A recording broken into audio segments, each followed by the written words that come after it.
Assalamualaikum warahmatullahi wabarakatuh.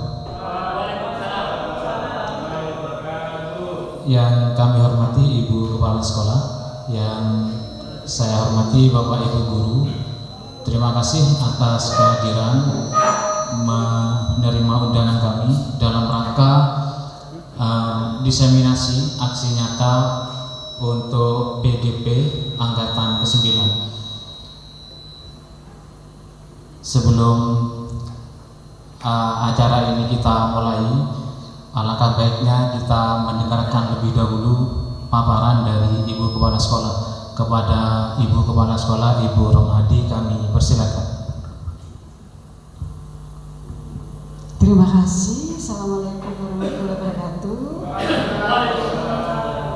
Bapak Ibu, sebelum acara dimulai, semoga lancar sampai berapa menit yang memang dibutuhkan oleh Pak Nanan. Monggo kita membacakan Al-Fatihah dulu untuk kelangsungan kesuksesan acara hari ini. Al-Fatihah. Kita menindaklanjuti, kita bersama-sama mendengarkan dari diseminasi dari Pak Nanan dengan mengambil tema yaitu budaya positif. Monggo bersama-sama, mungkin materi yang diberikan oleh beliau ini memberi kebermanfaatan untuk kita dan sekolah yang tercinta. Kemudian yang selanjutnya, Bapak Ibu masih muda semuanya, yang usia 50 Pak Ojo, tolong diingatkan daftar. Sekarang ada angkatan 11 ya, tolong daftar siji, ojo jawaban kok paste, jawaban tinggi, benar-benar bahwa itu realita apa yang dihadapi sekarang ini dalam situasi dengan mengajar. Monggo mencoba untuk mendaftar CGP Angkatan 11. Silakan. Jenengan itu super power, ilmunya luar biasa.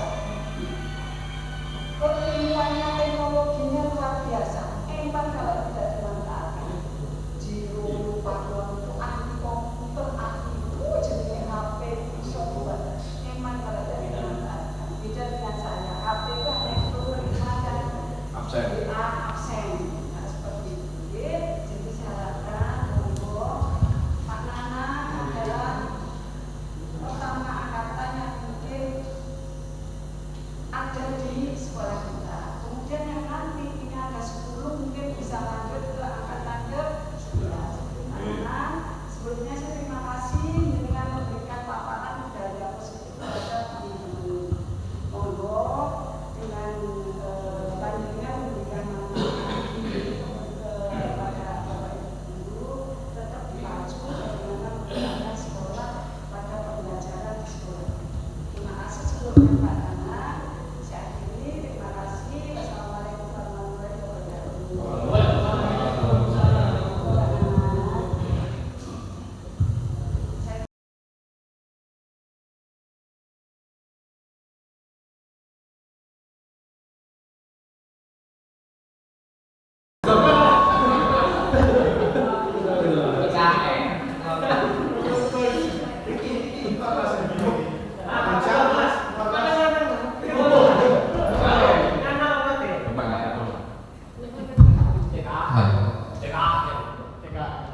Izinkan saya berdiri di hadapan Bapak semua ya, Bapak untuk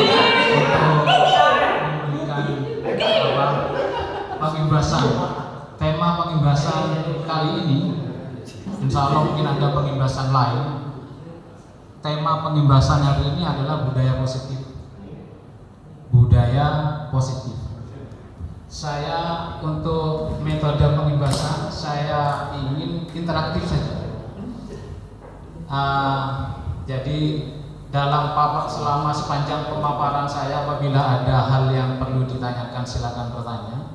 Dan selama pemaparan juga, bila saya ingin bertanya kepada Bapak sekalian, saya akan bertanya. Jawaban bisa berbeda, ya, tergantung perspektif. Dan pada saat ini kami tidak ingin menyatukan perspektif, biarkan perspektif itu berbeda menjadi perbendaharaan kita pada saat kita menangani siswa. itu saja.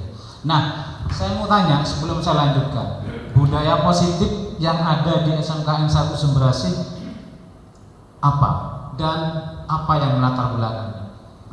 Silakan, barangkali ada yang bisa. Nggih, monggo. Nggih, Pak. Terima kasih. Budaya positif yang ada di SMK Sumberasih, satu, ketika pagi siswa masuk ke kelas disapa oleh Bapak Ibu guru untuk pembiasaan saling menghormati dan mengkorek apa yang kurang dari siswa. Kemudian tradisi yang positif lagi yaitu masuk ke kelas yaitu jam 7:15 untuk kemudian melakukan bacaan Yasin untuk mempertebal karakter keimanan siswa, dan juga untuk hari-hari yang lain adalah pembiasaan lagu Indonesia Raya dan pembacaan Pancasila sebagai dasar negara untuk memperkuat wahana kebangsaan dari siswa kita. Itu saja yang ada di sekolah SMK Sumberasih sebagai poin budaya positif. Terima kasih. Assalamualaikum warahmatullahi wabarakatuh. Mungkin ada jawaban yang lain. Kita mencoba untuk mengidentifikasi budaya apa yang ada di SMK kita. Ya, budaya positif apa yang ada. Tetapi garis besarnya ada dua. Budaya positif yang dikembangkan di SMK 1 Sumberasih. Yang pertama, yang menunjukkan nilai kebajikan universal. Terus yang kedua, yang menunjukkan kearifan lokal. Kalau membaca Al-Quran itu kearifan lokal. Sementara kalau bersalaman tiap pagi itu kebajikan universal. Karena semua negara, semua bangsa akan melakukan hal seperti itu. Barangkali ada yang lain. Beda jawaban. Assalamualaikum warahmatullahi wabarakatuh. Yang ditanya tadi adalah budaya positif yang ada SMK Negeri 1 Sumberasih. Kalau saya melihat dan memahami yang sering dilakukan secara terus-menerus itu adalah literasi di saat pagi sebelum anak masuk atau sebelum anak menerima pembelajaran dari Bapak dan Ibu guru. Ini ada universal, ada kearifan lokal juga di situ yang di dalamnya. Di antaranya sebelum pembelajaran itu ada anak kegiatan membaca Yasin. Karena membaca Yasin itu bagian dari literasi. Dan universalnya apa? Karena yang dibaca di situ bukan hanya bacaan-bacaan Latin, tapi itu Arab, di Timur Tengah. Jadi bagi saya itu sudah mendunia yang dibaca itu. Ini universalnya dari sudut pandang saya. Karena saya yakin yang namanya bahasa Arab itu hampir seluruh dunia itu paham di situ. Yang kearifan lokal, karena di wilayah kita, terutama di lingkungan desa di Kecamatan Sumberasih, ini anak-anak itu harus sering dilakukan atau merefleksi mereka dengan pembacaan Yasin, supaya karena kegiatan-kegiatan itu biasanya ada malam Jumat Yasinan atau apa, ini menjadi satu ciri khas tersendiri bagi siswa. Ini. Terus yang kedua, di hari Selasa kalau tidak salah itu menyanyikan lagu Indonesia Raya. Ini bukan hanya sebagai universal lagi, tetapi di situ sudah yang mengalam semesta ini sudah apa ya, membentuk karakter anak, bagaimana anak itu menghargai dan juga menjaga serta bertanggung jawab terhadap yang namanya kemerdekaan. Karena memang sekarang ini bisa dikatakan merdeka secara deklarasi, tetapi secara individual terkadang anak itu masih belum merdeka. Jadi dengan adanya pembacaan lagu Indonesia, menyanyikan lagu Indonesia Raya dan Pancasila, anak itu membangun karakter mereka sejak dini dan 3 stansa dan juga apa yang terkandung dalam makna Pancasila. Terima kasih. Assalamualaikum warahmatullahi wabarakatuh. Ada dua yang memberikan masukan kepada, satunya ketua kelas, satunya wakil. Nah, Bapak Ibu sekalian, budaya positif apa yang tadi kita perbincangkan itu hasil dari proses melakukan budaya positif. Selanjutnya budaya positif yang akan nanti saya jabarkan. Yang pertama disiplin positif dan nilai kebajikan universal. Selanjutnya motivasi perilaku manusia, hukuman, konsekuensi dan restitusi, kebutuhan dasar manusia, keyakinan kelas, 3 restitusi dan 5 posisi kontrol. Ketujuh ini merupakan proses kita untuk mencapai budaya positif di sekolah kita. Pertama, kita masuk ke disiplin positif dan nilai kebajikan universal.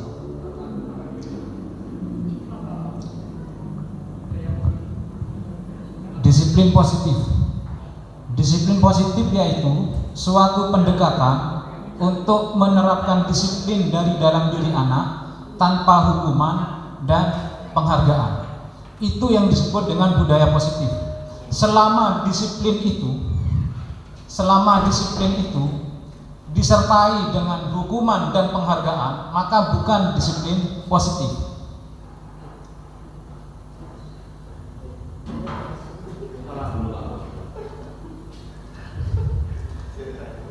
Ya, Bapak,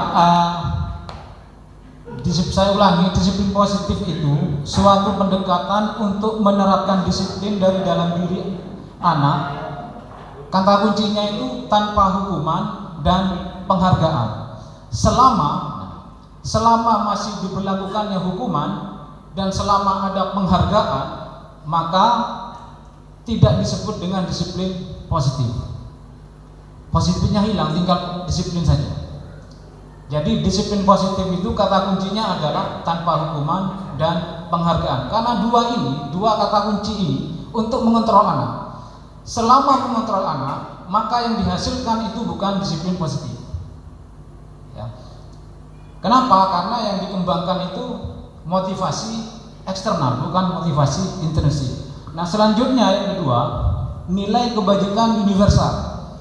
Sifat-sifat positif manusia yang merupakan tujuan mulia yang ingin dicapai setiap individu. Ini menjadi modal dasar kita pada saat membentuk keyakinan kelas. Nanti berurutan, keyakinan kelas itu berdasarkan kesepakatan kelas. Nah, kita mencoba bagaimana cara kita mengembangkan kedisiplinan positif melalui kesepakatan kelas. Terus terang, selama saya jadi guru belum pernah melakukan kesepakatan kelas. Nah, bagaimana kita melakukan kesepakatan kelas untuk mencapai nilai kebajikan universal? Kita akan praktekkan bersama jika waktunya menututi. Oke. Nututi wis 2 hari 2 malam. Saya lanjutkan ke motivasi perilaku manusia. Hal yang mendasari motivasi perilaku manusia ada 3. Menurut Diana Goosen, ini bukunya dikutip dari buku Restructuring School Discipline. Yang pertama yang mendasari motivasi perilaku manusia, yang pertama untuk menghindari ketidaknyamanan atau hukuman. Pokoknya lek wis gak enak kudu ikut. Anak itu tidak akan datang terlambat, saya harus tidak terlambat, karena kalau terlambat saya takut dengan hukuman. Ini masuk ke yang nomor 1, karena mereka termotivasi berdasarkan ketidaknyamanan atau karena takut hukuman. Yang pertama. Yang kedua, untuk mendapatkan imbalan atau penghargaan. Jadi anak itu mau berdisiplin, mau belajar, ingin mendapatkan prestasi supaya mendapatkan penghargaan. Kalau dalam jangka waktu pendek tidak masalah, tapi dalam jangka waktu panjang penghargaan itu adalah hukuman. Jadi dalam jangka waktu yang panjang penghargaan itu sama dengan hukuman. Ini menurut Diana Goosen, bukan menurut Nanang Gerjili. Itu yang kedua. Terus yang ketiga, ini yang terbaik. Untuk menjadi orang yang mereka inginkan dan menghargai diri sendiri, dengan nilai-nilai yang mereka percaya. Ini kuncinya. Nilai-nilai, nanti berlanjut ya, nilai-nilai yang mereka percaya. Ini ada sangkut pautnya nanti ketika membuat keyakinan kelas. Untuk menjadi orang yang mereka inginkan dan menghargai diri sendiri dengan nilai-nilai yang mereka percaya. Kata kuncinya di situ. Nah, dari ketiga ini yang merupakan modal motivasi eksternal 1 dan 2 ini, ketidaknyamanan dan mengharapkan imbalan. Ini modal motivasi eksternal. Sementara yang ketiga itu motivasi intrinsik atau motivasi internal. Kita mencoba untuk membentuk ya atau mewujudkan disiplin positif menggunakan motivasi yang ketiga ini. Dengan kemampuan Bapak sekalian, saya kira itu pasti bisa dipraktekkan. Menurut Diana Cruz. Saya lanjutkan yang ketiga. Ini karena sesuatu yang sering kita temui setiap hari. Makanya saya sendiri ketika ikut DGB merasa tertarik. Kenapa? Karena sangat praktis sekali. Sesuatu yang kita hadapi sehari-hari. Ada 3 bentuk penanganan kita kepada siswa. Yang pertama hukuman, yang kedua konsekuensi, yang ketiga restitusi. Yang hukuman sifatnya tidak terencana. Hukuman itu kan tidak terencana, Pak Zenda. Ada anak terlambat, ketika mood kita itu senang karena dari rumah itu sudah dapat jatah, itu enteng kita, sabar, kita ngasih hukuman ringan-ringan saja. Tetapi pada saat dari rumah mood kita sudah nyaman, maka jenis hukumannya akan berbeda. Jadi tidak terencana, kan begitu Pak ya? Tidak terencana. Yang kedua, tidak melibatkan siswa. Tidak melibatkan siswa. Bersifat satu arah dan hukumannya berupa fisik dan psikis. Fisik dan psikis. Jadi tidak terencana, tidak melibatkan siswa, satu arah, hukuman berupa fisik dan psikis, itu hukuman. Terus konsekuensi. Saya kasih contoh dulu ya. Kalau hukuman. Contoh hukuman. Siswa datang terlambat 15 menit. Siswa tersebut dihukum mengitari lapangan bola basket 20 kali. Kadang yang disebut hukuman itu, hukuman yang kita kenakan ke anak itu tidak logis dengan apa yang dia langgar. Uangnya terlambat, tapi disuruh mengitari lapangan bola basket 20 kali. Itu bentuk hukuman. Siswa tertidur di saat jam pelajaran berlangsung, sehingga oleh guru diminta push up sebanyak 15 kali. Hukuman. Salah satu siswa mencoret-coret buku temannya, kemudian pemilik buku mengadu kepada gurunya, dan guru tersebut menjadi hukuman membersihkan kamar mandi sekolah. Kan tidak logis kan ya? Tidak relevan dengan yang dilanggar. Itu contoh hukuman. Selanjutnya konsekuensi. Sifatnya terencana, melibatkan siswa untuk mengetahui jenis hukuman relevan dengan yang dilanggar. Contoh, siswa datang terlambat 15 menit saat jam pelajaran pertama. Siswa tersebut diminta oleh guru untuk tetap di dalam kelas 15 menit pada jam istirahat untuk mengganti pelajaran yang tertinggal 15 menit. Itu namanya konsekuensi. Karena sanksi yang diterapkan itu logis dengan yang dilanggar. Yang kedua, siswa tertidur di saat jam pelajaran berlangsung sehingga oleh guru diminta untuk menyalin tugas yang tidak dikerjakan karena tidur. Salah satu siswa mencoret-coret buku temannya, kemudian pemilik buku mengadu kepada gurunya dan guru tersebut menyuruhnya untuk mengganti buku yang dicoret-coret tersebut. Relevan dengan yang dilanggar. Itu konsekuensi.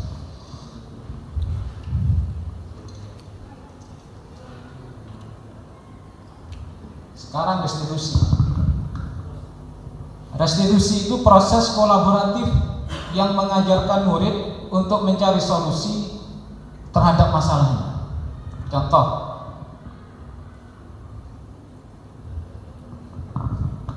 kalau restitusi ini yang dikembangkan di pendidikan guru penggerak, guru mengajak siswa yang bermasalah untuk berkolaborasi, menyelesaikan masalah yang dialami siswa tersebut dengan mengingatkan kembali nilai keyakinan kelasnya. Jadi kembali kepada nilai-nilai kebajikan universal. Sama kebajikan surgawi.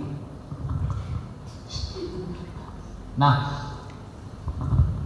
ini kan tampak mudah kita ketika mencoba kita sejauh mana bapak-bapak bisa membedakan ya, bisa mengidentifikasi mana hukuman, mana konsekuensi. Jadi interaktifnya di sini. Kita kerjakan kuis sama-sama. Yang pertama, mencatat 100 kali di dalam buku kalimat, saya tidak akan terlambat lagi karena terlambat ke sekolah. Itu termasuk hukuman apa konsekuensi? Hukuman. Ini pertanyaan ini saya ambil dari LMS. Menurut Diana? Tentu menurut Diana Gosen. Hukuman ya, betul hukuman. Dibuat buku itu nama Pak. Dibuat buku nanti Pak. Oh iya. Apa itu? Coba.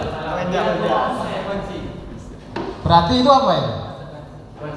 Konsekuensi. Sekarang pertanyaan yang kedua. Hukuman. Murid diminta untuk push up 15 kali karena tidak menggunakan masker di sekolah. Hukuman apa konsekuensi?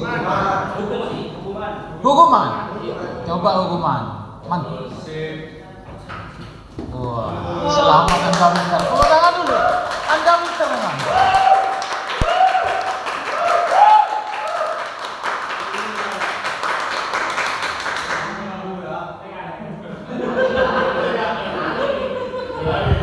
Pertanyaan yang ketiga. Berjemur di lapangan basket pukul 12 siang karena mengobrol dengan teman. Hukuman. Hukuman. Oh. Tulisan ini menurut Diana Gosen. Nah, kapan dari mana? Iya. lanjut.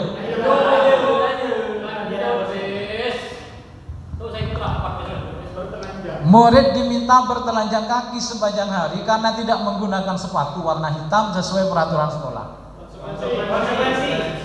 Konsekuensi. Hukuman apa konsekuensi? Konsekuensi ya? Hukuman. Pasen. Konsekuensi. Enggak, karena yang mewakili ketertiban. Ya kan itu tidak tertib.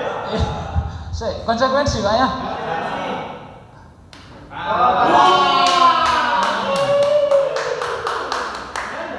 Coba lagi. Ini menurut saya nih yang dapat ya. Kok ada yang jawab ya? Ya.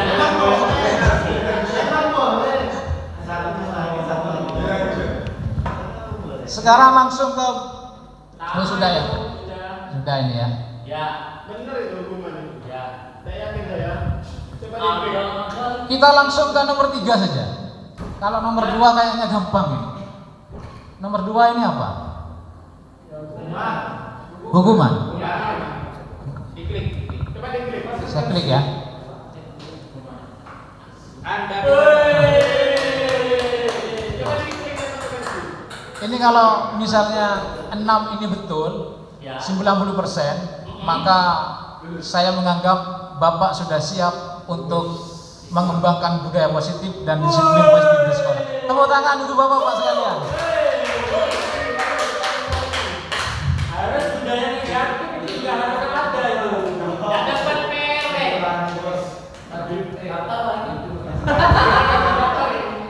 Membersihkan tumpahan air di meja tulis karena tersenggol pada saat belajar. Konsekuensi. Oh, Bapak masuk ke sini.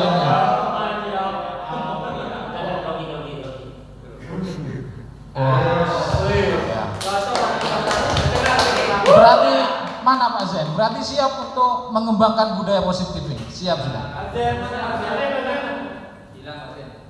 Sudah siap, Pak? Sudah siap.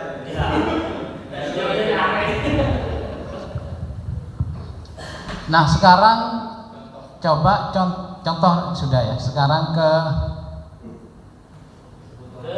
kebutuhan dasar manusia. Ya. Kebutuhan dasar manusia adalah 5 kebutuhan dasar manusia. Kenapa ini ditampilkan di JGB? 1. Karena hulu dari semua permasalahan siswa itu karena 5 ini. 5 dasar kebutuhan manusia, salah satunya tidak terpenuhi, maka dipastikan siswa akan melanggar, akan berbuat ulah. Salah satu kebutuhan bertahan hidup. Ini 5 kebutuhan dasar manusia adalah kebutuhan yang bersifat fisiologis untuk bertahan hidup, misalnya kesehatan, rumah, makan, minum, dan lain sebagainya. Kebutuhan biologis juga masuk, kebutuhan bertahan hidup. Nah, ini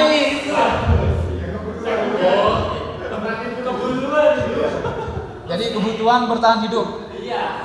Selanjutnya, kebutuhan dasar manusia kasih sayang dan rasa diterima.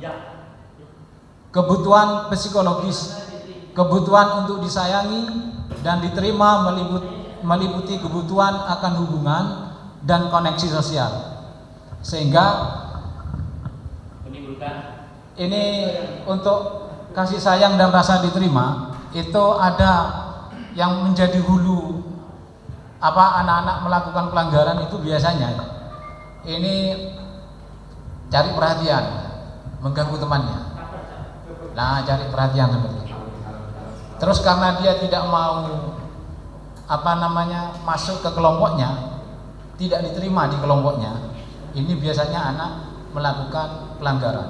Nah, jeli-jeli bapak dan ibu guru untuk mengidentifikasi bagian mana dari salah satu 5 kebutuhan dasar manusia yang tidak tercapai. Selanjutnya, penguasaan. Kebutuhan pengakuan atas kemampuan. Ada anak yang memang ingin diakui kekuatannya, kegantengannya misalnya, kecantikannya misalnya. Itu 5 kebutuhan dasar manusia. Selanjutnya, kebebasan, kebutuhan akan pilihan, dan kesenangan. Jadi kesenangan itu masuk salah satu bagian dari 5 kebutuhan dasar manusia. Ada salah satu contoh permasalahan siswa akibat kebutuhan yang tidak terpenuhi. Bu Ambar, guru wali kelas 10 di SMK, sedang bingung menghadapi ulah salah satu murid di kelasnya, Doni. Beberapa anak di kelas 10 telah datang padanya dan mengeluhkan Doni yang seringkali meminta bekal makan siang mereka dengan paksa. Jika Anda menghadapi situasi seperti Ibu Ambar, apa yang akan Anda lakukan? Menurut Anda, kira-kira apa alasan Doni melakukan hal itu? Ini 5 kebutuhan dasar. Bisa salah satunya. Kebutuhan bertahan hidup. Bisa jadi Doni tidak diberi bekal oleh orang tuanya, maka dia ngambil paksa punya teman. Yang kedua, kasih sayang dan rasa diterima. Mengganggu dengan cara merampas makanan teman, bisa jadi karena minta perhatian. Yang ketiga, penguasaan. Boleh jadi Doni melakukan perampasan untuk menunjukkan kekuatannya. Yang keempat, kebebasan memilih. Bisa jadi Doni membawa bekal dengan menu itu saja ibunya ngasih menu itu saja kan bosan. Mereka Doni itu pingin bebas memilih, akhirnya punya temannya diambil. Terus yang terakhir, bersenang-senang. Boleh jadi apa yang Doni lakukan membuat teman lain menertawakan tingkahnya. Kan seneng kalau ditertawakan temannya, kan seneng. Nah, akhirnya 5 ini harus pinter-pinter gurunya untuk mengidentifikasi. Ketika ada masalah, panggil, kita lakukan restitusi. Nanti 5 ini yang menjadi biangnya pasti. Bisa karena kebutuhan bertahan hidup, bisa salah satunya yang lain. Itu untuk 5 dasar kebutuhan hidup. Fungsinya gimana, Pak? Sebentar, belum. Belum. Jangan lompat dulu Bapak, berguru.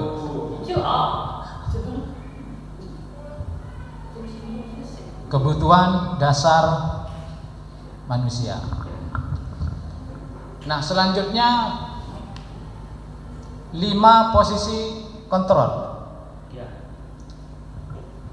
5 posisi kontrol ini adalah ada 5 bentuk cara guru itu akan menangani siswa. Biasanya ditandai dengan narasi yang akan diucapkan oleh guru kepada muridnya. 5 posisi kontrol.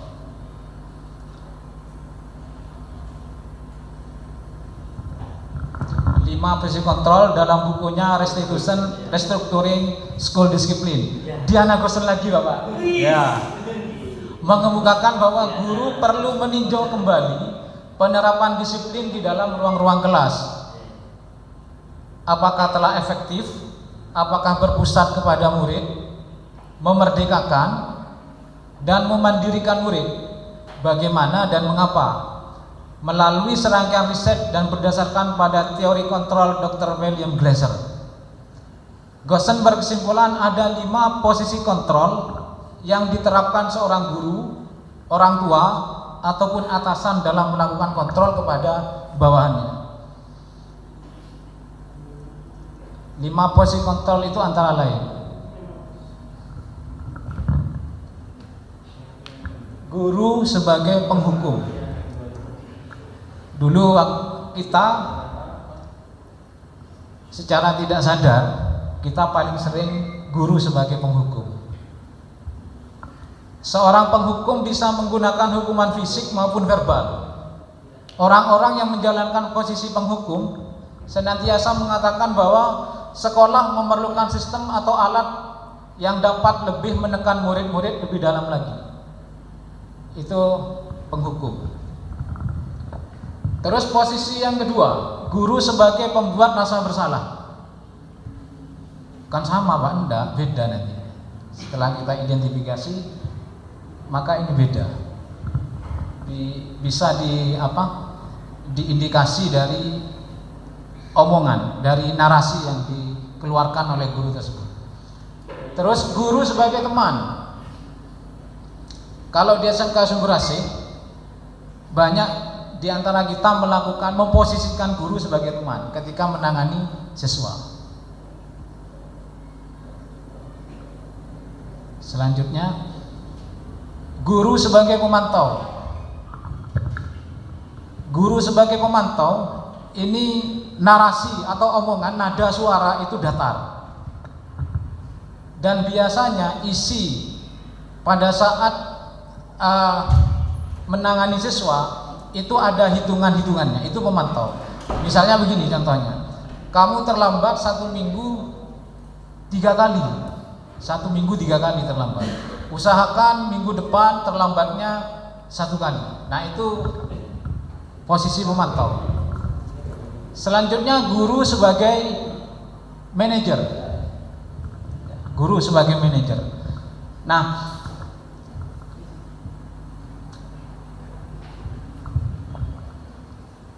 baik, sebelum saya lanjutkan, coba kita ice breaking dulu. Silakan berdiri dulu Bapak.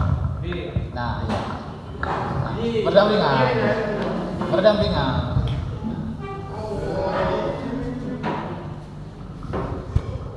Kita ice breaking.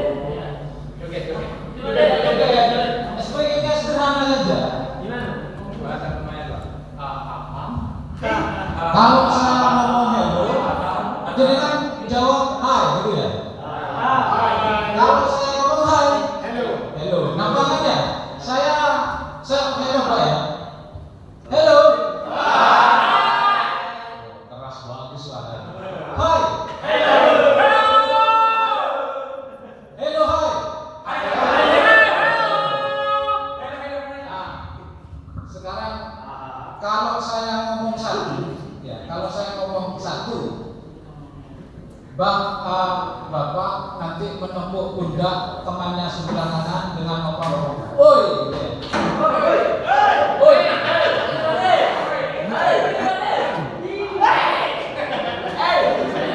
Saya coba ya. Pundakan. Baru dimulai. Ayo. 1.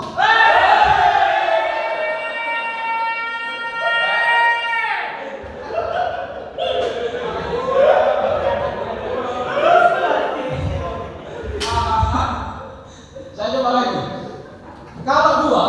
Kalau angka 2. Jadi kalau misalnya saya nyebut 2. Oke, keren. 2. Saya ulang lagi. Gampang ini. 2.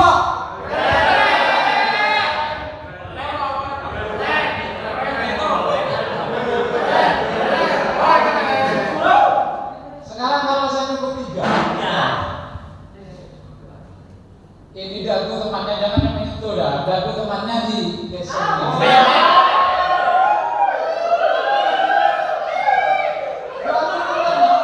Sebelah kanan disentuh sampai ngomong iya.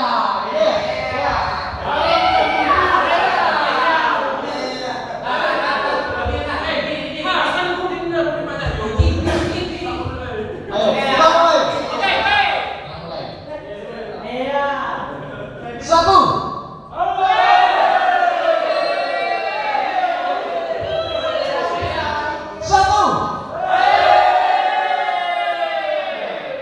2.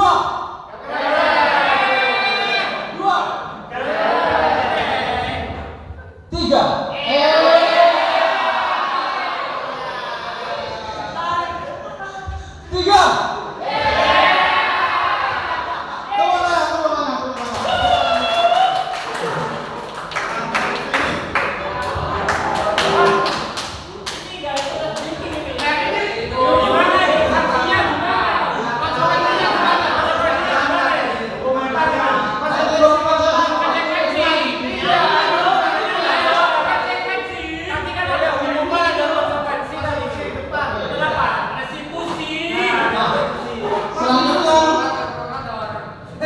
Selanjutnya akibat 5 posisi kontrol terhadap murid.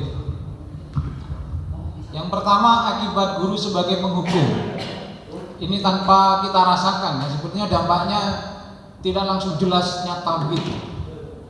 Kemungkinan murid marah, mendendam, agresif ketika dihukum,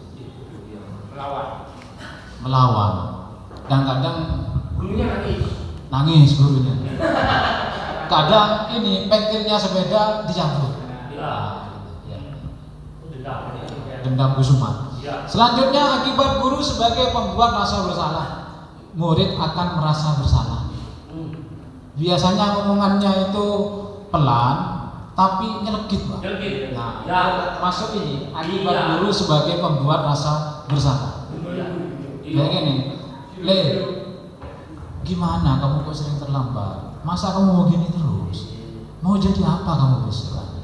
Ini guru sebagai pembuat rasa bersalah. Ya. Nanti kasih contoh yang lebih pedas lagi, Pak. Itu cabenya cabai satu gitu. Nah, yang ketiga akibat guru sebagai teman. Woi, lihatnya bahasanya gitu. Woi, cuy, duduk cuy, gitu saja. Ngomong. Ya apa kok sering terlambat, masa kamu tidak bisa berubah? Ini kalau ini tidak apa? Ini secara kejiwaan kepada anak tidak bermasalah karena tidak masuk kepada siswa yang gagal. Yang masuk gagal ini guru sebagai penghukum dan guru sebagai pembuat rasa bersalah. Ini masuk apa? Penanganan siswa yang gagal. Ini menurut konteks pendidikan guru penggerak. Tidak. Guru sebagai teman tidak. Dan begini. Bisa jadi teman hidup ini. Nah, akhirnya begini. Apa?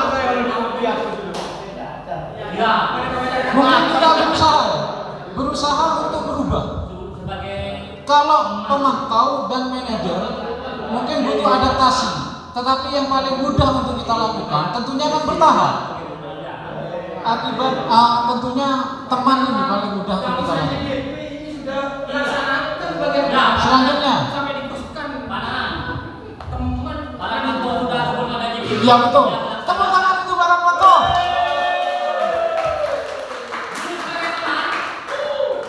Selanjutnya, akibat guru sebagai pemantau, murid memahami konsekuensi yang harus dijalankan. Ya, murid memahami konsekuensi yang harus dijalankan karena telah melanggar salah satu peraturan sekolah. Tetapi yang terbaik, dan ini masuk cara yang dipakai untuk melakukan restitusi, itu adalah guru sebagai manajer. Murid berusaha menyelesaikan masalahnya sendiri dengan tetap dibimbing oleh guru.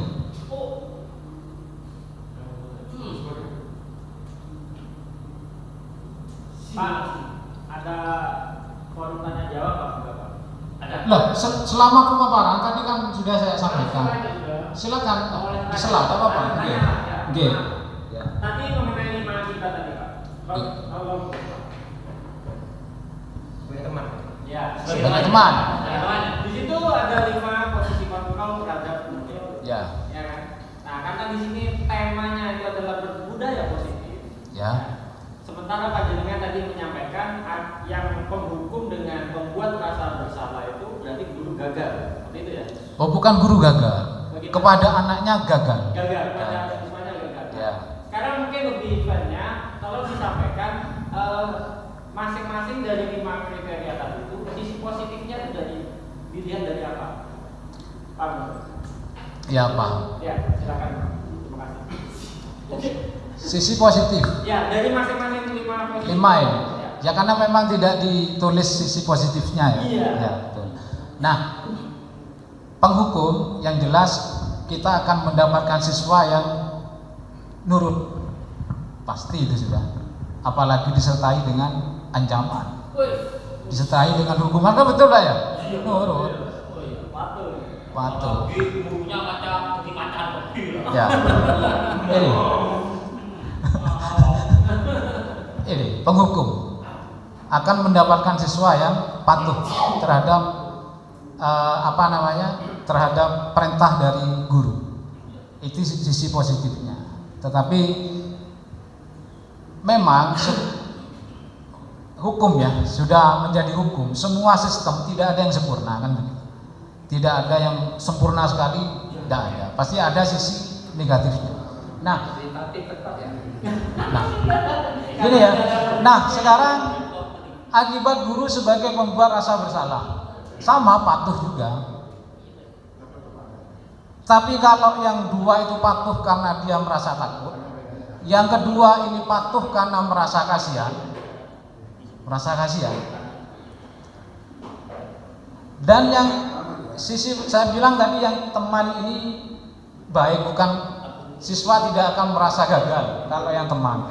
Tetapi meskipun seperti itu, ternyata posisi sebagai teman itu ada efek negatifnya.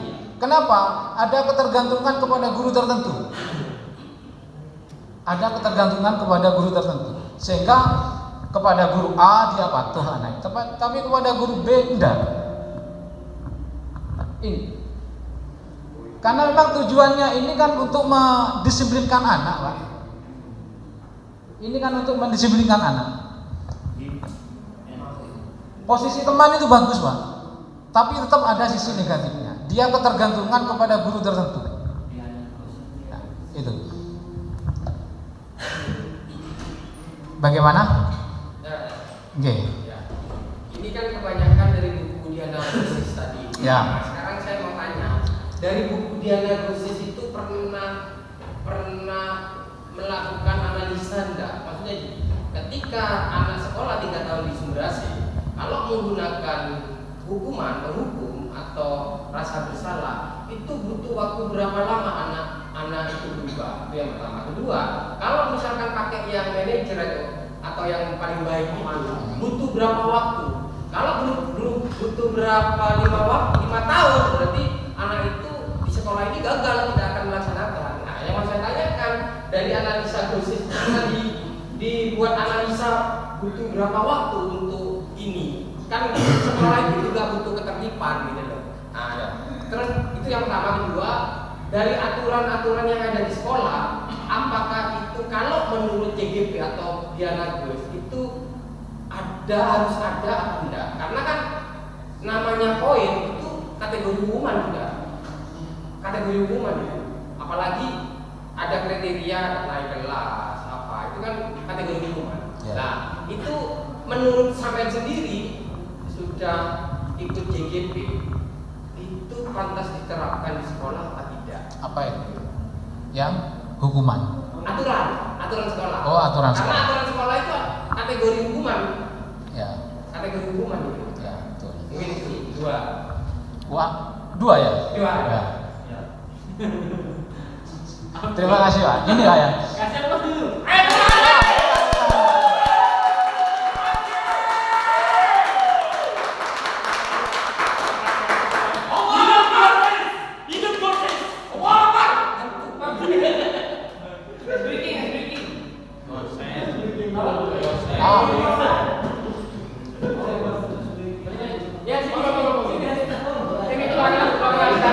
Nah, begini. Karena memang konteksnya itu kita bicara sekolah kita SMKN 1 Sumberasi, sementara Dianagosen itu bukan di SMKN 1 Sumberasi, tetapi yang jelas buku itu keluar berdasarkan dia melakukan riset, sehingga menghasilkan 5 posisi kontrol tersebut. Itu.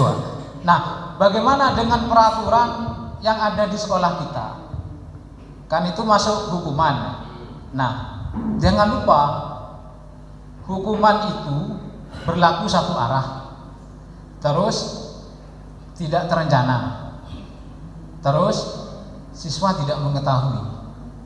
Nah, sementara kalau konsekuensi siswa mengetahui.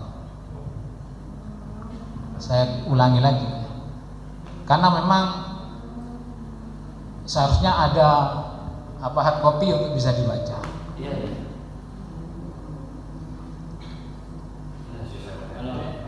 Sekarang menggunakan HP.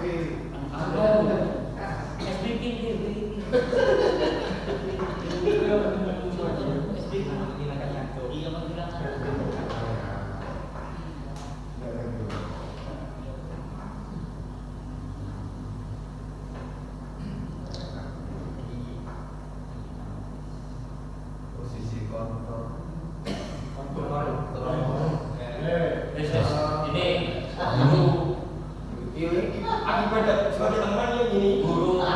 Nah ini Pak, kalau peraturan yang kita buat bersifat terencana, tata tertib itu kan terencana Pak. Terus melibatkan siswa atau siswa mengetahui.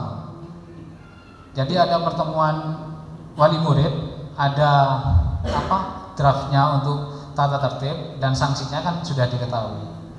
Jadi peraturan yang kita adakan itu masuk konsekuensi, bukan hukuman. Hukuman itu tidak terencana, Pak. Jenis sanksinya juga tidak terencana. Gitu. Nah, saya ada berita, informasi ya, ada sekolah yang tidak ada peraturannya, tidak ada peraturan dan tata tertib, tetapi terlaksana dengan baik karena melakukan proses seperti ini. Apakah SMKN 1 Sumberasi? Tentu jangan dulu. Variabelnya kalau sama ada masalah, khawatirnya variabelnya tidak sama. Nah, itu Pak ya. Inputnya tidak sama. Nah, kalau mau ada hukuman, mau arpo kebina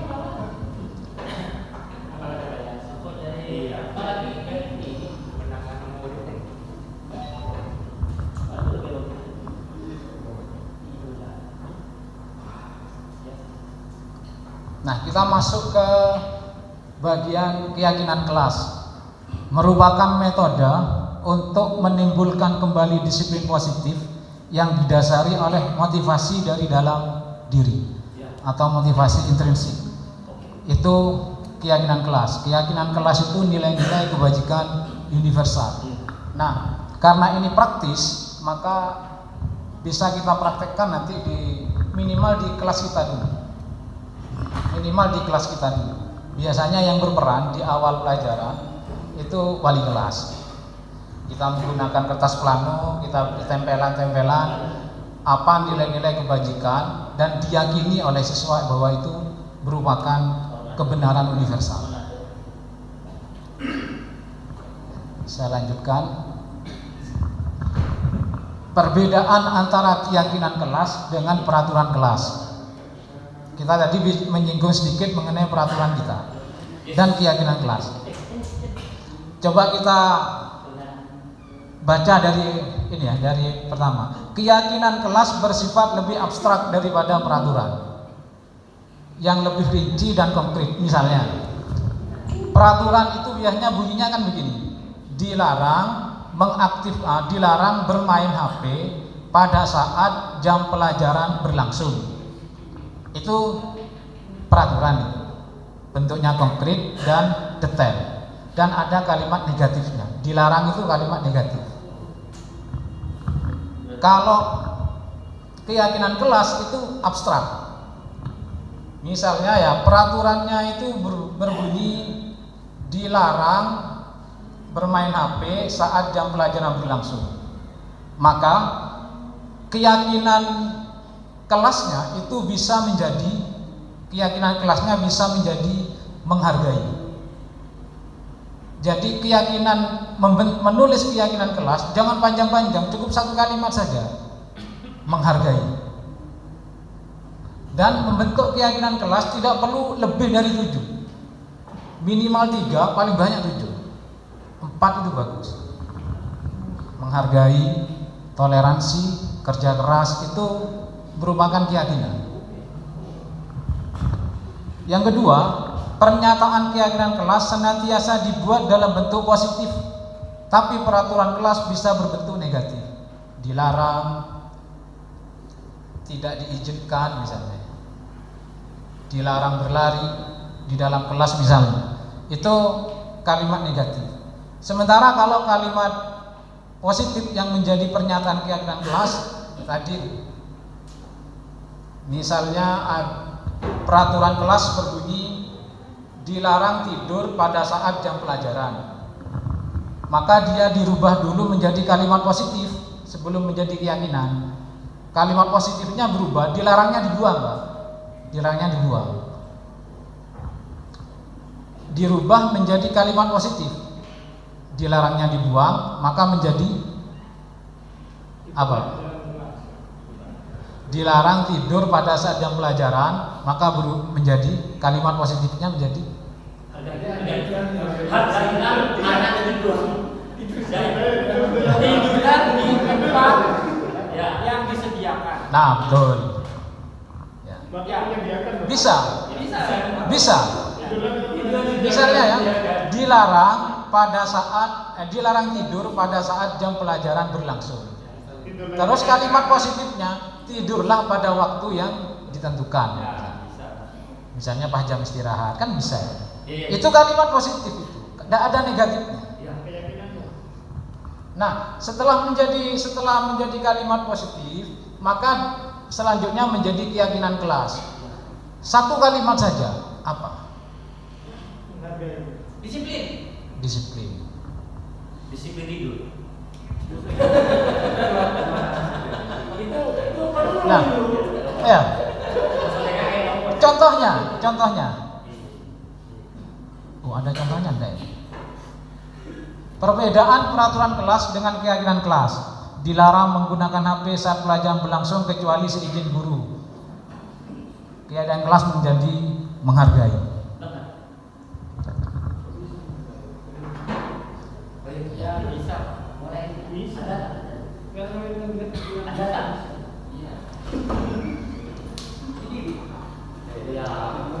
Keyakinan kelas. Itu juga agama.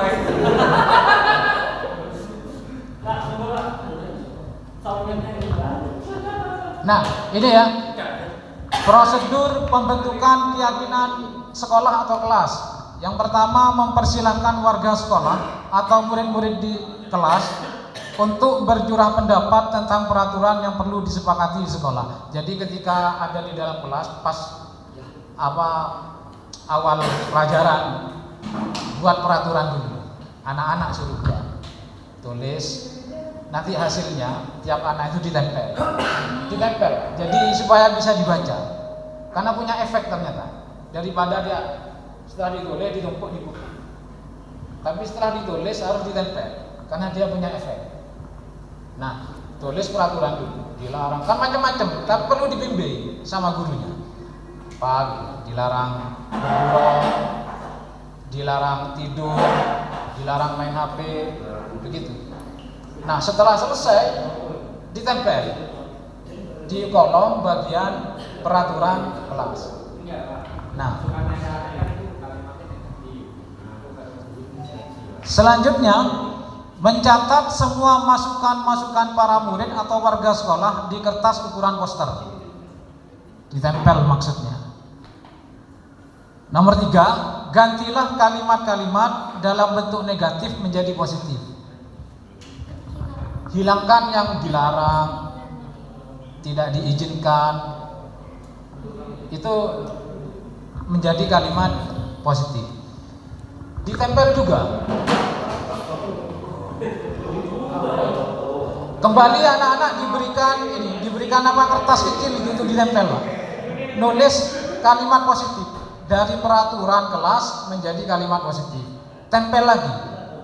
Ditempel, Pak, dan bisa dibaca dengan leluasa. Setelah itu, menemukan nilai kebajikan atau keyakinan kelas yang dituju dari peraturan tersebut dalam satu payung yang sejenis. Misalnya menghargai itu kan payungnya, Pak. Nanti di bawahnya itu bisa dilarang main HP saat jam pelajaran, tidur pada saat jam pelajaran. Itu kan ada menghargai anak itu. Ya, anak tertidur, anak main HP, itu kan ada menghargai. Maka satu payung namanya menghargai. Setelah itu tinjau ulang keyakinan sekolah secara bersama-sama. Jadi tetap itu dikaji ulang, berjalan atau tidak. Seperti itu.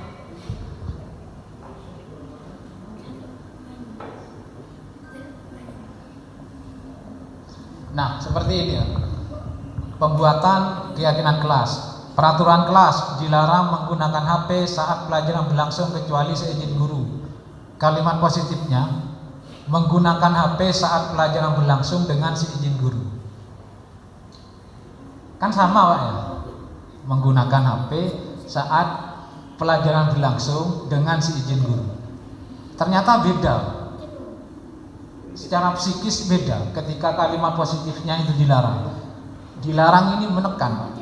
Kalau yang kalimat positif memerdekakan.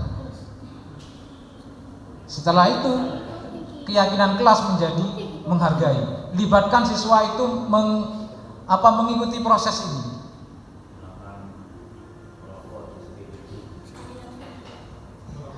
Ya, jadi libatkan siswa untuk menulis ini. Dan hasilnya harus ditempel dan terbaca dengan leluasa.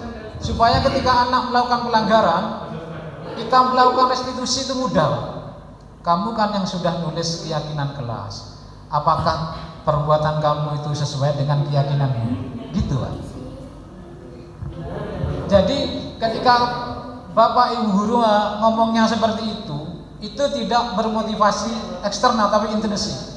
Kamu sendiri kan yang sudah menulis keyakinan kelas itu. Apa yang kamu lakukan, kira-kira keyakinan apa yang telah kamu langgar? Ini, Pak, ya. Itu namanya merestitusi, Pak. Itu namanya merestitusi. Ini pembuatan keyakinan kelas. Dan guru jangan ikut masuk di sini. Hanya membimbing saja. Anak-anak kan kadang perbendarannya kan sedikit, Pak, dibantu, diberi pertanyaan pemantik.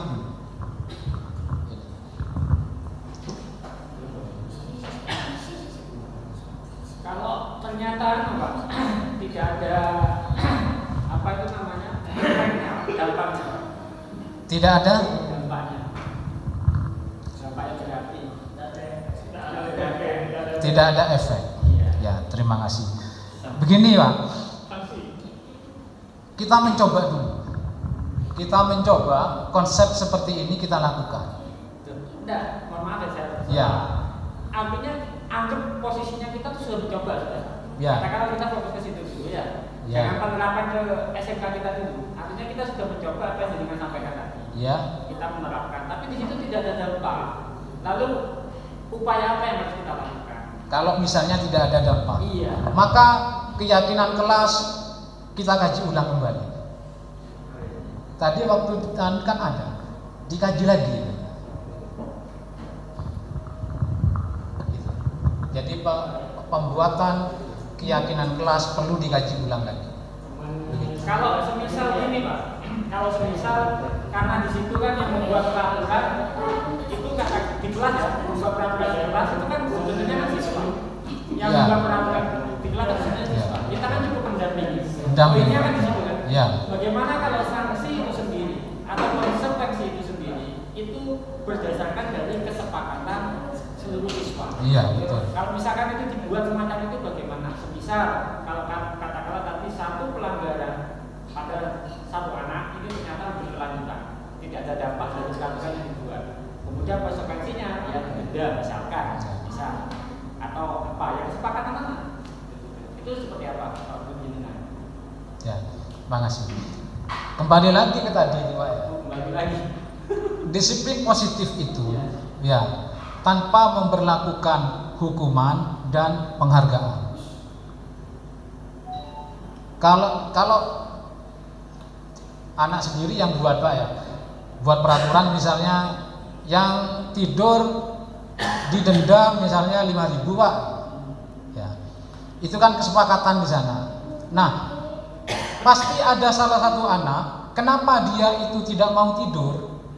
Berarti peraturan yang dibuat oleh anak sendiri ternyata tidak memerdekakan anak. Akhirnya apa? Anak-anak itu disiplin karena takut, Pak. Ketakutan itu tidak boleh. Membentuk disiplin positif itu dilarang rasa takut. Tidak boleh takut. Meskipun yang buat itu anak, berdasarkan kesepakatan anak itu sendiri, tetap tidak menurut konteks pendidikan guru penggerak. Ya. Jadi selama, saya ulangi Pak ya, kata kuncinya itu Pak, selama kedisiplinan itu dibentuk dengan cara menghukum dan menghargai, maka itu bukan disiplin positif. Biarkan anak itu menyadari bahwa dia telah melanggar keyakinan yang dia buat sendiri. Itu maksudnya. Ini Pak, ya, okay. Ini kembali lagi Pak, kalau ngomong secara psikis Pak, ngomong secara psikis, sebetulnya kita untuk melakukan itu semua kan ada tahapannya. Tahapan berada di titik keyakinan, itu kan berangkat dari kemauan, berangkat dari niat. Dari niat ini muncul rasa percaya diri. Dari percaya diri ini baru terbentuk keyakinan. Berarti poinnya di situ adalah niat atau kemauan. Kalau dari siswa itu sendiri, ya, kalau dari siswa itu sendiri, dari pribadinya yang memerdekakan dirinya sendiri, tapi di situ tidak ada niat atau kemauan, otomatis peraturan yang dibuat dengan model memanusiakan manusia sekalipun itu tidak akan bisa memberikan dampak pada yang bersangkutan. Berarti apa? Berarti menurut saya itu harus diseimbangkan Pak. Dalam artian yang namanya hukuman kadang kala yang perlu Pak. Kadang kala bukan berarti harus, melainkan kadang kala. Jadi semacam itu. Kalau tanpa adanya contoh katakanlah lampu merah, ya adanya lampu merah di situ, ya kadang-kala polisi ada di situ. Ya. Nah, tapi kadang-kala kan nggak harus ada di situ untuk menunggui pengendara kan begitu. Jadi seperti itu Pak. Ya. Ya. Jadi mohon untuk berikan solusi yang sekiranya bisa. Terima kasih. Ya, terima kasih. Tepuk tangan untuk Pak Riki.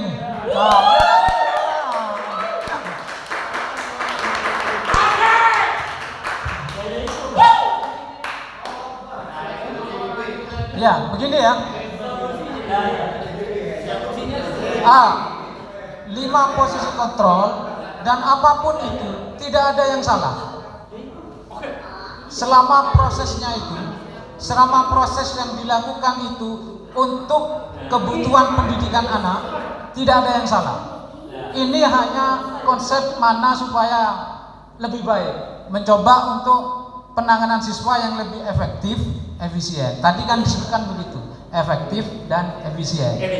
Nah, maka ditemukanlah konsep seperti ini. Iya. Semua yang telah kita lakukan sebagai guru, ada yang 5 tahun jadi guru, ada yang 25 tahun, itu semua benar semua. Kenapa? Karena yang kita lakukan menghamba kepada murid. Bukan pendidik. Artinya menghamba itu semua kebutuhan anak kita layani. Kita menjadi pelayan siswa, jadi semua kebutuhan siswa harus kita cukupi. Iya. Itu. Jadi sebetulnya tidak ada yang salah. Ini hanya konsep saja dan pernah dilakukan Oleh Diane. Nah, betul. Oke. Ini ada kuis lagi mengenai 5 posisi kontrol. Oke.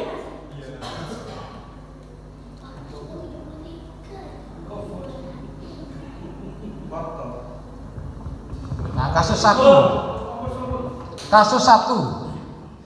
Kita suatu hari Pak Nanang mendapati Andi datang terlambat ke sekolah. Ya. Pak Nanang berteriak memanggil murid tersebut. Andi, apa yang kamu lakukan dengan datang terlambat sangat merepotkan Bapak, Ibu guru. Tindakanmu itu salah, tindakan yang tidak bertanggung jawab.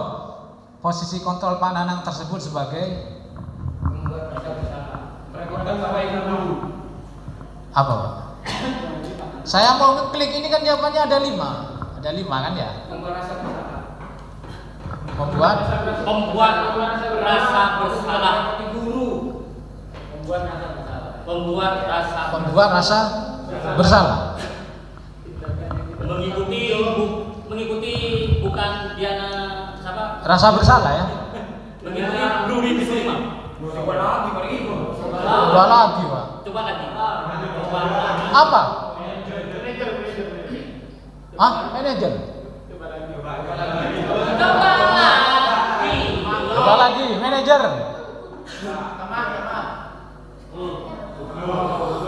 Bukan. Coba penghukum. Ini jawabannya Pak Dedi, penghukum.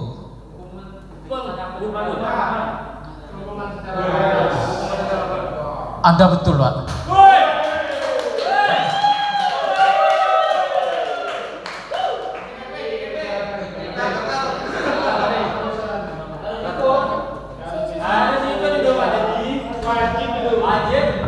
Kasus 2.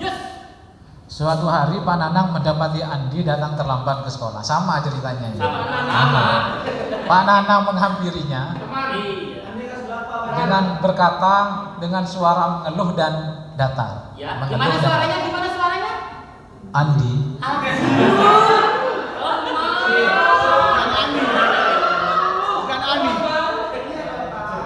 bagaimana ini? Selalu terlambat. Kamu sangat mengecewakan Bapak dan Ibu guru kamu. Tindakanmu menunjukkan kualitas kedisiplinanmu. Posisi kontrol Pak Nanang tersebut sebagai apa? Mana? Ini kan ada dua rasa bersalah. Ada yang bilang pemantau. Apa lagi? Kena akilema lah.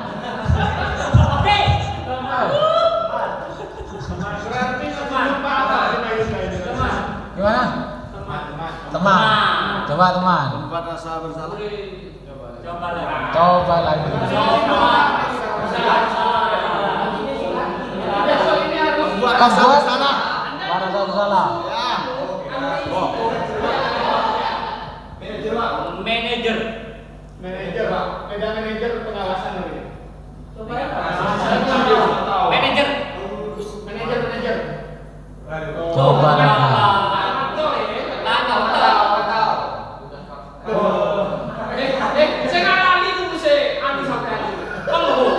Koyoke.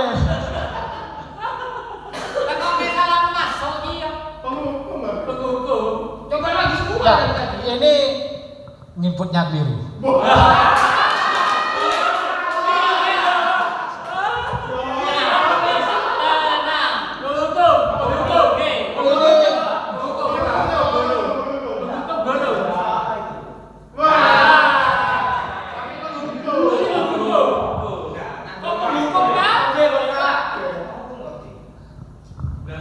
Tadi itu nomor 1. Apa ini? Benar, ini nomor 2. Benar tadi. Benar. Yang ini. Apa? Yang tadi itu ini, yang tadi itu. Iya. Ya. Coba teman. Posisi Gimana kontrol. maksudnya tadi? Coba teman. Coba teman. Ini tadi itu kasus 1 sudah. Sekarang kasus 2. Iya sudah ini. Ini sudah. Hukum. Coba teman. Ini teman ya. Ya coba Teman. Coba lagi. Nah, coba lagi back. Baik. Salah. Ini pada kasus Ini keliru, seharusnya saya Dua. bukan. Dua merasa bersalah. Kalau ini betul. Berarti salah. Bukan tadi itu sulapan mana?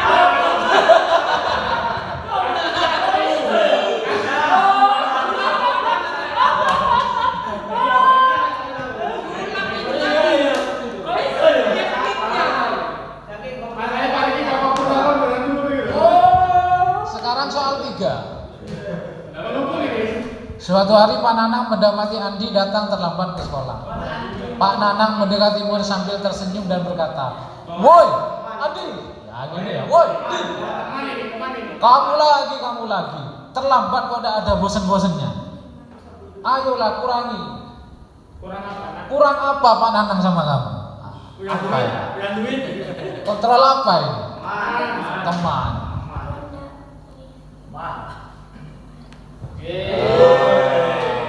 Semakin hari kan semakin pintar kita ini.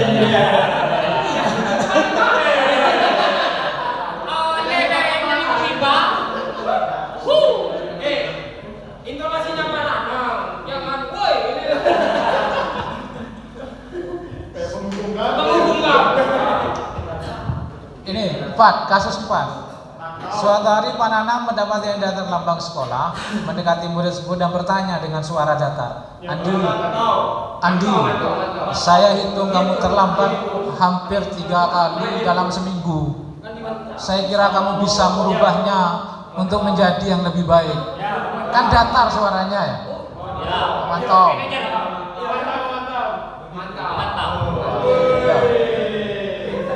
Woi siap jadi CGP kabeh.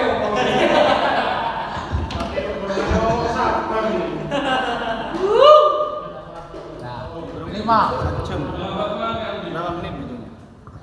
Suatu hari Pak Nanang mendapati datang terlambat, bla bla bla, mengajak ke ruang guru bicara berdua. "Andi, saya tahu kamu pasti tidak menginginkan datang terlambat. Apa masalahmu hingga datang ke sekolah terlambat?" Pak Nanang ingin membantumu untuk menemukan solusi. Ini,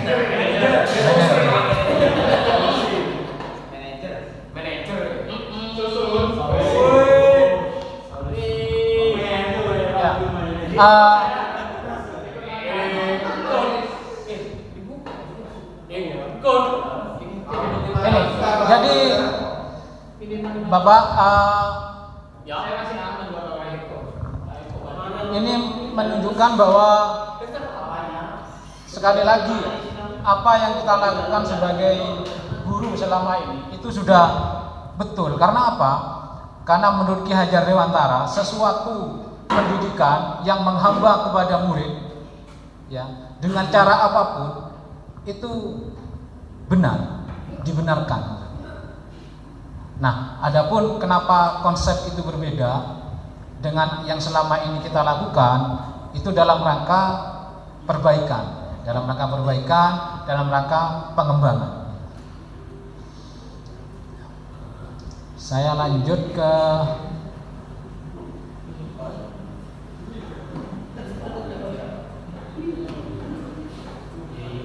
tiga restitusi. Ini terakhir, Pak. 3 restitusi. Jadi 3 restitusi itu sebetulnya cara kita menangani siswa ketika berkomunikasi. Jadi ada anak melanggar, jadi 3 restitusi itu tidak mungkin langsung menghukumi anak, ngomong dengan anak di hadapan orang banyak, di hadapan teman-temannya. Itu bukan restitusi, Pak. Jadi dihadirkan ke ruangan tertentu sehingga bicara 4 mata, tidak ada orang lain. Itu 3 restitusi. Tahapan untuk memudahkan para guru dan orang tua dalam melakukan proses menyiapkan anaknya untuk melakukan restitusi. bernama segitiga restitusi. Tahapan 3 restitusi itu yang pertama menstabilkan identitas. Nanti saya kasih, nanti ada slide contohnya. Karena ini berkaitan dengan narasi yang mau diomongkan kan. Yang kedua, validasi tindakan yang salah. Terus yang ketiga, menanyakan keyakinan kelas maksudnya. Cara melakukan segitiga restitusi menstabilkan identitas. Kalimatnya dipakai langsung saja. Berbuat salah itu tidak apa-apa. Semua orang pasti melakukan kesalahan. Bapak Ibu tidak tertarik membicarakan siapa yang salah dan siapa yang benar. Ini maksudnya menstabilkan identitas. Jadi datang pertama ngomongin dulu sesuaikan dengan konteks saat itu. Apakah kamu sedang menjadi teman yang baik buat dirimu sendiri? Kita bisa menyelesaikan ini. Artinya menenangkan anak dulu. Kalimatnya kan bisa bermacam-macam. Terus yang kedua, validasi tindakan yang salah. Langsung saja kalimat yang dipakai. Padahal kamu bisa melakukan yang lebih buruk dari ini loh. Tetapi ternyata kamu tidak mau melakukan itu. Berarti kamu ada sisi baiknya. Kamu patut bangga pada dirimu sendiri karena kamu telah melindungi sesuatu yang penting buatmu. Kamu boleh mempertahankan sikap itu, tapi kamu harus menambahkan sikap yang baru. Selanjutnya, menanyakan keyakinan. Apa yang kita percaya sebagai kelas? Kamu pasti ingat keyakinan yang telah kamu tulis. Nah, ini yang menanyakan keyakinan yang sudah ditulis yang menjadi kesepakatan kelas tersebut.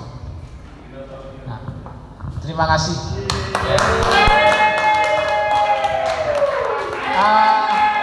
Atas perhatiannya kami ucapkan banyak terima kasih. Assalamualaikum warahmatullahi wabarakatuh.